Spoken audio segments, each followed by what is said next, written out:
दोस्तों आज जो मैं तुम्हें बताने जा रहा हूँ उसे सुनने के बाद या तो तुम अपनी जिंदगी बदल लोगे या फिर कल की तरह ही भीड़ में खो जाओगे।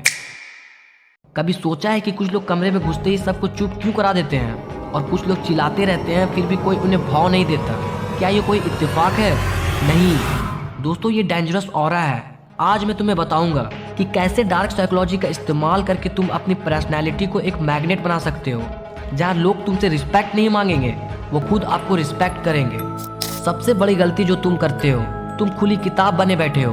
अपनी हर बात, हर दर्द, हर प्लानिंग सोशल मीडिया पर डाल देते हो। लोग उसे पढ़ते हैं और तुम्हें किसी कैटेगरी में डाल देते हैं और तुम्हें लगता है ये तो नॉर्मल है। पर साइकोलॉजी का रूल कहती है लोग उसी से डरते हैं और उसी को सम्मान देते हैं जिसे वो पूरी तरह समझ नहीं पाते। दोस्तों एक शेर को देखो, वो चुपचाप झाड़ियों में बैठा रहता है। उसे ये बताने की जरूरत नहीं है कि वो खतरनाक है, उसकी खामोशी ही दहशत है। दोस्तों कल से अपनी बातें बताना 50% कम कर दो। किसी ने पूछा क्या चल रहा है तो बस एक हल्की मुस्कान दो और कहो सब ठीक है। जब तुम कम बोलोगे लोग तुम्हारी एक एक बात का मतलब ढूंढने लगेंगे। दोस्तों दूसरी गलती है मौजूदगी। तुम हड़बड़ी में क्यों हो? क्यों हर बात पर सफाई दे रहे हो? कमजोर इंसान जल्दी बोलता है, जल्दी रिएक्ट करता है और बिना बात के हंसता है। ये सब तुम्हारी पावर को लीक कर रहा है। दोस्तों आज से अपना पेस धीमा करो। जब कोई तुमसे सवाल पूछे तो जवाब देने से पहले 2 सेकंड का ब्रेक लो। वो 2 सेकंड तुम्हारी पावर को 10 गुना बढ़ा देगा। दोस्तों किसी मीटिंग में या दोस्तों के बीच जब सब बहस कर रहे हो तब तुम शांत होकर बस उन्हें देखो। तुम्हारी शांति ही उन्हें नर्वस कर देगी। दोस्तों इसे कहते हैं कंट्रोल। जो कमरे की गति को कंट्रोल करता है वही राजा होता है। दोस्तों तीसरी गलती है इमोशन डिसिप्लिन। दुनिया तुम्हें उस्काएगी, कोई तुम्हें गाली देगा, कोई तुम्हें नीचा दिखाएगा। अगर तुम भड़क गए तो तुम हार जाओगे। जिस पल तुम रिएक्ट करते हो उस वक्त तुम अपना कंट्रोल उसे सौंप देते हो।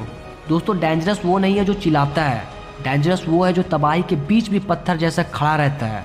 अगली बार जब कोई तुम्हें गुस्सा दिलाने की कोशिश करे तो मुस्कुरा कर उसे इग्नोर कर देना। तुम्हारी ये मुस्कान उनके हजारों गालियों से ज्यादा गहरी चोट देगी। दोस्तों आखिरी बात, लोग तुम्हें तब तक हल्के में लेंगे जब तक उन्हें पता है कि तुम क्या करोगे। अगर तुम हर सुबह 8 बजे वही काम करते हो, वही बात कहते हो तो तुम प्रेडिक्टेबल हो। तुम्हें अपनी अंदाजों में थोड़ा मिस्टीरियस एलिमेंट रखना होगा। दोस्तों उदाहरण के लिए कभी कभी अपनी रूटीन को बदलो, कभी चुप रहो, कभी एकदम से कोई बड़ा कदम लो। जब लोग ये नहीं जान पाएंगे कि अगला दाव क्या है तो वो तुम्हारे सामने संभल कर चलेंगे। दोस्तों अंत में एक बात समझ लो, डेंजरस होने का मतलब ये नहीं है कि तुम हिंसक बनो। इसका मतलब ये है कि तुम इतना पावरफुल बनो कि लोग तुम्हारे सामने अपनी जुबान बोलने से पहले 2 बार सोचे। दोस्तों आज से, अभी से फालतू की सफाई देना बंद करो। अपनी एनर्जी को सोना समझो और याद रखना तुम्हारी इज्जत तुम्हारी शब्दों से नहीं, तुम्हारी खामोशी और तुम्हारे काम के वजन से होगी। दोस्तों लोग तुम्हें भूल जाएंगे अगर तुमने आज खुद को नहीं बदला। तो क्या तुम आज वो इंसान बनने को तैयार हो जिसे दुनिया इग्नोर ना कर सके? अगर हाँ तो कमेंट में लिखो मैं तैयार हूँ। दोस्तों आपका कमेंट का इंतजार रहेगा। Thank you for watching.